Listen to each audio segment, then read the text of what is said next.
मिर्जापुर में केंद्र की मोदी सरकार के 11 वर्ष पूरे भाजपा कार्यालय में किया गया आयोजन। नगर पालिका और कई कार्यकर्ता नेता भी रहे मौजूद।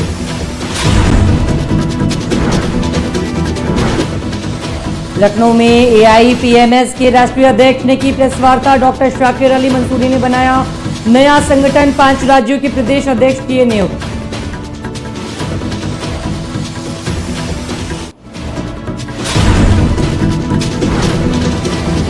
एटा में केंद्र सरकार के 11 साल पूरे। शिक्षा राज्य मंत्री ने गिनाई उपलब्धियां।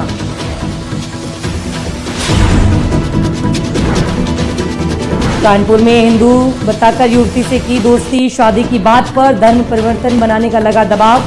नवाबगंज थाना क्षेत्र का है पूरा मामला। मथुरा से एक सनसनीखेज मामला सामने आया। हिंदू लड़कियों को निशाना बना रहा था इस्लाम। अश्लील वीडियो बनाकर करता था ब्लैकमेल। नमस्कार, आज की खबर देख रहे हैं आप। आपके साथ में रूपांशी मिश्रा। उत्तर प्रदेश की खबरों में आपका स्वागत है। बड़ी खबर से बुलेटिन की शुरुआत करेंगे। आपको बता दें कि प्रधानमंत्री नरेंद्र मोदी के नेतृत्व में बनी केंद्र की भाजपा सरकार के 11 वर्ष पूरे होने पर आज भाजपा कार्यालय बनौंदा पर प्रदर्शनी का उद्घाटन और प्रेस वार्ता का आयोजन किया गया। इस दौरान नगरपालिका अध्यक्ष मिर्जापुर श्याम सुंदर केसरी भी मौजूद रहे। प्रेस वार्ता के दौरान मुख्य वक्ता दिलीप पटेल ने 11 साल में देश में हुए विकास कार्य और सरकार की उपलब्धियों सहित सरकार द्वारा किए विभिन्न कार्यों को बताया गया है और इस दौरान बताया कि केंद्र सरकार के नेतृत्व में 11 सालों में देश हित में प्रमुख निर्णय लिए गए हैं और कई कानून भी पारित हुए। देश के यशस्वी प्रधानमंत्री नरेंद्र मोदी जी ने 2014 के बाद जिस तरीके से देश के प्रत्येक क्षेत्रों में विकास का काम किया है वह निश्चित तौर से अकल्पनीय और अद्वितीय काम है। वो चाहे क्षेत्र रक्षा का क्षेत्र हो, चाहे वह सुरक्षा का क्षेत्र हो, चाहे अर्थव्यवस्था का क्षेत्र हो, चाहे वह शिक्षा का क्षेत्र हो, चाहे नारी सशक्तिकरण का क्षेत्र हो, इस तरीके से चाहे वह रूरल डेवलपमेंट का क्षेत्र हो, चाहे गरीब कल्याण का क्षेत्र हो, हर क्षेत्रों में माननीय प्रधानमंत्री जी ने 2024 तक देश को विकसित राष्ट्र बनाने के लिए काम किया है। और वो 2014 के पूर्व की जो सरकारें थी वो गरीब कल्याण की केवल नारा देते थे और माननीय प्रधानमंत्री जी सच्चे रूप में उस कामों को करते हुए धरातल पर उतार रहे हैं और देश की आम जनता का बस एक ही कहना। केंद्र में भारतीय जनता पार्टी की सरकार को 11 वर्ष पूरे हो गए हैं। इस अवसर पर पूरे देश भर में केंद्र सरकार की उपलब्धियों को जन जन तक पहुंचाने का सिलसिला जारी है। इसी क्रम में उत्तर प्रदेश के एटा जिले में एक प्रेस वार्ता का आयोजन किया गया, जहां राज्य के बेसिक शिक्षा राज्य मंत्री संदीप सिंह ने केंद्र सरकार की नीतियों और योजनाओं की जानकारी दी। किया गया और चुनावों का जो भी जनता के मन में है, जब देश में जो व्यक्ति कार्य करेगा, जो सरकार कार्य करेगी, मेहनत से कार्य करेगी, आमजन के लिए कार्य करेगी, तो ये स्वाभाविक है कि आमजन उसी व्यक्ति को, उसी सरकार को, उसी नेतृत्व को बार बार चुन करके लेकर के आएगी जो आमजन के लिए कार्य करता है। और इसीलिए हम सब लोगों ने देखा है कि 2014 से आज तीसरी बार भारतीय जनता पार्टी के केंद्र में सरकार आई है और उत्तर प्रदेश में भी दूसरी बार भारतीय जनता पार्टी की सरकार है और अन्य प्रदेशों में भी जहां भारतीय जनता पार्टी की सरकार चल रही है वहां पे जो सभी प्रदेशों में हमारा मंत्रिमंडल है और माननीय मुख्यमंत्री जो भी अलग अलग प्रदेशों में भारतीय जनता पार्टी की सरकार का नेतृत्व कर रहे हैं, आज वो परफॉर्म करके दिखा रहे हैं और माननीय प्रधानमंत्री जी का रिफॉर्म, परफॉर्म और ट्रांसफॉर्म के मूल मंत्र के ऊपर कार्य कर रहे हैं। कानपुर में सोशल मीडिया पर नाम बदलकर दोस्ती और फिर जबरन धर्म परिवर्तन का मामला सामने आया। आपको बता दें कि दरअसल नवाबगंज थाना क्षेत्र की एक महिला ने आरोप लगाया कि इंस्टा और व्हाट्सएप पर सोनू नाम से दोस्त बने युवक ने असल में अपनी पहचान छुपाई। पीड़िता का आरोप है कि जब उसने युवक पर शादी का दबाव बनाया तो आरोपी उसे जबरन धर्म परिवर्तन का दबाव बनाने लगा। मामले की जानकारी होने पर हिंदू संगठन के लोगों ने पीड़िता के साथ पहुंचकर पुलिस अधिकारियों से मामले की शिकायत की। सर, मैं यहाँ पे एक कंप्लेंट लिखवाने आई थी, बताने कि एक लड़के से मैं मुस्लिम लड़का है जो 1.5 साल से मेरे साथ रिलेशनशिप में है। पहले शुरू में उसने मुझे अपना नाम गलत बताया। 3 महीने तक की हिंदू नाम से बातचीत चल रही, सोनू नाम बताया और मेरी व्हाट्सएप द्वारा चैटिंग से बातचीत होती रही। उसके बाद हमारी जब मुलाकात हुई तो फिर मुझे पता लगा कि मुस्लिम है, लेकिन फिर तब मुझे अटैचमेंट उससे हो चुका था जिसके कारण मैं फ़ोन पे फिर से बातचीत चालू रही। मुझे पता लग गया था कि मुस्लिम है, लेकिन उसने बोला कि मैं मैरिज करूँगा और मुझे तुमसे बहुत प्यार है, ये वो दुनिया भर की बातें की, जिसके कारण 6 महीने बाद मैंने अपना घर छोड़ दिया और मैं उसके साथ 10 महीने से नवाबगंज में रह रही थी किराए के मकान पे।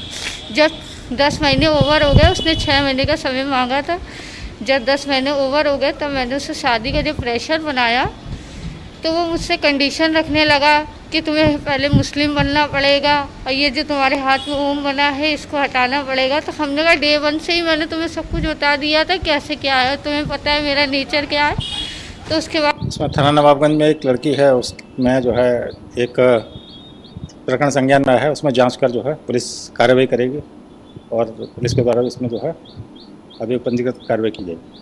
नहीं, इस तरह का कुछ नहीं, वो जांच की जा रही है। कानपुर को जिस तरीके से जिहाद की नगरी बनाने का प्रयास जिहादियों द्वारा किया जा रहा है, एक हिंदू लड़की जिसका नाम प्रिया शर्मा, उसको लगभग 10 महीने पहले अपने प्रेम जाल में एक जिहादी ने फंसाया और उसको अपने साथ रखा और शादी का झांसा देकर उसके साथ शारीरिक शोषण किया। जब 10 महीने बाद उसने दबाव बनाया कि मुझसे शादी करो, तो उसने कहा कि शादी करने के लिए तुम्हें पहले अपना धर्म बदलना पड़ेगा और साथ में उसके हाथ में एक ओम का टैटू था, उस टैटू को मिटाना पड़ेगा। जब उसने उसका विरोध किया तो उसके साथ मारपीट की गई। मारपीट करने के बाद उसको छोड़ दिया। वो बहन हमारे पास आई, हमने संबंधित अधिकारियों से बात की है तो अभी आश्वासन ये मिला है कि उस पर मुकदमा दर्ज कर उसकी अरेस्टिंग के लिए पुलिस तैयार हो रही है। बाकी ये देखना है कि कब तक उसकी अरेस्टिंग होती है। हम किसी भी हिंदू बहन के खिलाफ कोई भी अत्याचार होगा तो उसके लिए एकदम पूरी तन्मयता के साथ खड़े हुए हैं। कानपुर में किसी भी प्रकार की कोई धर्म विरोधी घटना होती है तो हम पीछे हटने वाले बहन हैं नहीं। धर्म की रक्षा के लिए सदैव बढ़ चढ़ कर, चाहे उसका जो परिणाम हो, हम सारे परिणामों को झेलने को तैयार हैं। समाजवादी पार्टी के पीडीए फॉर्मूले को लेकर ऑल इंडिया मुस्लिम जमात के राष्ट्रीय अध्यक्ष मौलाना शहाबुद्दीन रजवी ने सपा प्रमुख अखिलेश यादव पर तीखा हमला बोला है।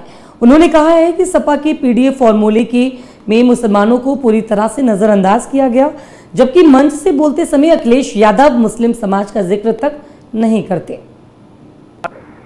आजकल उत्तर प्रदेश में समाजवादी पार्टी के पीडीए की बड़ी ज़ोर शोर के साथ बैठकें हो रही हैं और ये सपा की तरफ से महसूस कराया जा रहा है कि 2027 में समाजवादी पार्टी की गवर्नमेंट बनने जा रही है, जबकि ऐसा बिल्कुल नहीं है। और जो आज के सियासी हालात हैं, मंजरनामे पर जो दिख रहा है, उससे कहीं दूर दूर तक ये नहीं लगता है। और ख़ास बात मैं आपको बताऊं कि जो पीडीए है सपा की, इस सपा के पीडीए से मुसलमान गायब है। कहीं दूर दूर तक पीडीए में मुसलमान नज़र नहीं आता। और ये भी हकीकत है कि समाजवादी पार्टी के संस्थापक बानी मुलायम सिंह यादव जी मुसलमानों के हितैषी थे, हमदर्द थे, बेख्वाह थे। मुस्लिम इशूज़ पर वो बात करते थे, मुसलमानों के साथ हमदर्दी का इजहार करते थे और मसाइल के हल करने की जद्दोजहद करते थे। मगर उसी के साथ बिल्कुल उनके फर्जंद विपरीत दिशाओं में चलते हैं। और मौजूदा समाजवादी पार्टी और समाजवादी पार्टी के मुखिया अखिलेश यादव जी, वो मुसलमानों के हितैषी नहीं हैं, हमदर्द नहीं हैं, उनसे मुसलमानों से कोई गरज, कोई मतलब नहीं है। वो सिर्फ इलेक्शन के दिनों में मुसलमानों का वोट हासिल करने के लिए वो उनको हमदर्दी ज़ुबानी का इजहार करना पड़ता है और वो स्वार्थी हैं। हरदोई के सांडी इलाके में महिलाओं की दबंगई देखने को मिली। यहां महिलाओं ने फूस और पॉलीथीन की बनी झोपड़ी को गिरा दिया। महिलाओं की दबंगई का वीडियो बनाकर सोशल मीडिया पर वायरल कर दिया। मामले में एसपी के आदेश पर एफआईआर दर्ज कर पुलिस ने आरोपियों को हिरासत में ले लिया और कार्रवाई शुरू कर दी है। झोपड़ी गिराए जाने संबंधी सोशल मीडिया पर प्रसारित वीडियो के संबंध में अवगत कराना है कि ग्राम हसनापुर निवासी योगेंद्र सिंह द्वारा रास्ते के विवाद को लेकर विपक्षी गढ़ द्वारा उनकी झोपड़ी गिराए जाने के संबंध में थाना सांडी पर तहरीर दी गई। प्राप्त तहरीर के आधार पर तत्काल अभियोग पंजीकृत किया गया है। विपक्षी गढ़ों को हिरासत में लेकर निरोधात्मक कार्रवाई की गई है। प्रकरण में अन्य आवश्यक वैधानिक कार्रवाई प्रचलित है। ऑल इंडिया पसमानदा मुस्लिम समाज के राष्ट्रीय अध्यक्ष डॉक्टर शाकिर अली मंसूरी ने आज प्रेस वार्ता की। उन्होंने बताया कि पुराने संगठन से अलग होकर अपनी खुद के नए संगठन की स्थापना की है। डॉक्टर शाकिर अली मंसूरी ने पुराने संगठन से मतभेद के तमाम कारण गिनवाए और अपने नए संगठन की उत्पत्ति को सही ठहराया। उन्होंने प्रेस वार्ता के दौरान कहा कि वो अपने हक के लिए लड़ना चाहते हैं और इसके लिए उन्होंने 5 राज्यों के प्रदेश अध्यक्ष भी नियुक्त कर दिए हैं। उन्होंने कहा कि उनका संगठन गैर राजनीतिक है और वो किसी भी पार्टी के दबाव में काम नहीं कर सकते। मैंने चूंकि नेशनल लेवल पे अपना संगठन बनाया है, इससे पहले मैं ऑल इंडिया पसमानदा समाज में प्रदेश अध्यक्ष था और 4 राज्यों का प्रभारी था।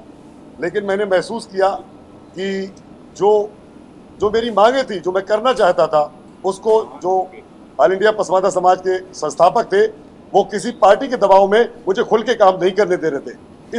इस व्यथा को, इस दर्द को लेकर मैंने चिंता जाहिर की और मैंने अपनी टीम से डिस्कस किया। मेरी टीम ने जब ओके किया तो मैंने अपना संगठन खुद का निजी बना लिया और पूरे भारतवर्ष में इसका काम करना शुरू कर दिया। मैंने जैसे ही संगठन बनाया, मैंने कम से कम 5 राज्यों के प्रदेश अध्यक्ष भी बना दिए हैं, जिसको मैंने सोशल मीडिया पे कल रात को ही डाल दिया था। अभी मैं उनका नियुक्ति पत्र भी यहाँ पर जारी कर दूंगा।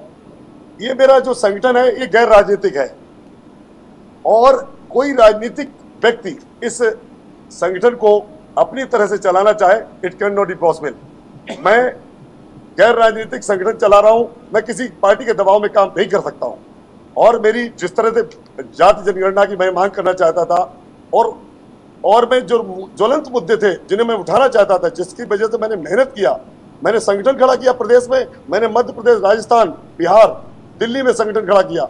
और जब उन्हें पता चला कि ये व्यक्ति बहुत एनर्जेटिक है और बहुत तेजी से काम कर रहा है, शायद उनके पैरों की जमीन जो थी वो खिसक रही थी, इसलिए मैंने उस संगठन को तिलांजलि देकर और ये अपना संगठन ऑल इंडिया पसमानदा मुस्लिम समाज बना।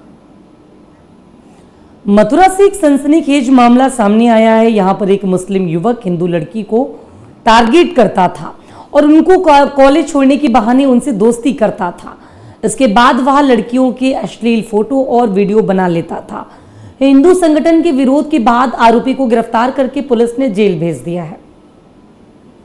छाना कोतवाली में एक इमरान नाम के व्यक्ति से संबंधित कुछ पोस्ट सोशल मीडिया के माध्यम से संज्ञान में आए, जिसमें कि उसके द्वारा कुछ महिलाओं के साथ अश्लील चित्र पोस्ट किए गए और उसमें अनर्गल टिप्पणी की गई। इस संबंध में इसका तत्काल संज्ञान लेते हुए सुसंगत धाराओं में मुकदमा पंजीकृत किया गया और इमरान को गिरफ्तार किया गया।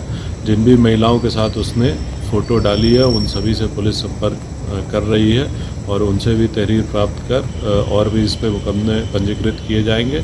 इसे वर्तमान में न्यायिक अभिरक्षा में भेज दिया गया है और अग्रिम विधिक कार्रवाई। मिर्जापुर के विंध्यवासिनी मंदिर में एक अनूठी पहल देखने को मिली है। 4 दोस्तों ने अपनी साथी शिवम त्रिपाठी के जन्मदिन पर माता का श्रृंगार नोटों से करवाया। यह पहली बार था जब माता विंध्यवासिनी का श्रृंगार नोटों से किया गया। श्रृंगार में 100, 50, 20, 10 और 1 रुपए के नोटों की माला का प्रयोग किया गया। पूर्णिमा के दिन संध्या आरती के समय माता को नोटों की माला पहनाई गई। आज 11 जून की तारीख है और आज के दिन तिथि के अनुसार पूर्णिमा है।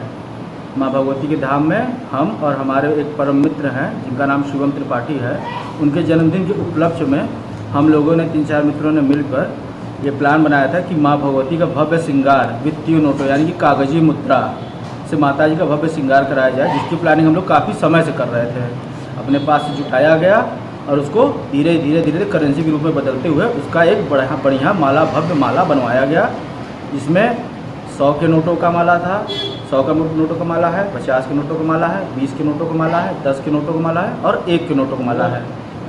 इन सारे मालों को मिला के भगवती के माँ की संध्या आरती में माँ को पहनाया गया और आज भव्य श्रृंगार माता जी का हुआ। और साथ ही साथ हर पूर्णिमा की भांति इस पूर्णिमा भी माँ के धाम में भव्य भोग प्रसाद वितरण हम मित्रों के। उत्तर प्रदेश की खबरों में यहाँ अभी के लिए बस इतना ही। बने रहिए आज की खबर के साथ।